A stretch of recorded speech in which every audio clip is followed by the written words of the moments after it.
अमरावती जिल्ह्यात मुसळधार पावसानं अक्षरशः कहर केला आहे। जिल्ह्यातील तब्बल 39 महसूल मंडळांमध्ये अतिवृष्टीची नोंद झाली असून जनजीवन विस्कळीत झालंय।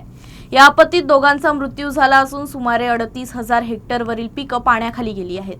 तर अतिवृष्टीमुळे 1092 घरांचं नुकसान झाल्याची प्राथमिक माहिती समोर आली आहे।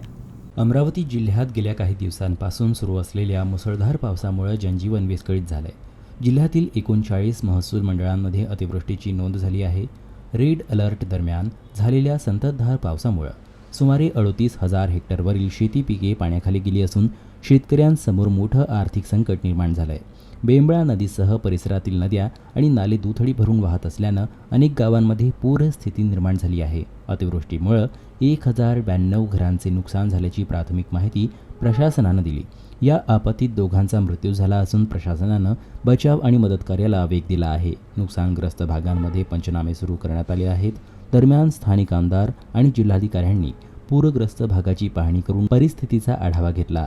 नागरिकांनी सतर्क राहून प्रशासनाच्या सूचनांचं पालन करावं असं आवाहन यावेळी करण्यात आलं।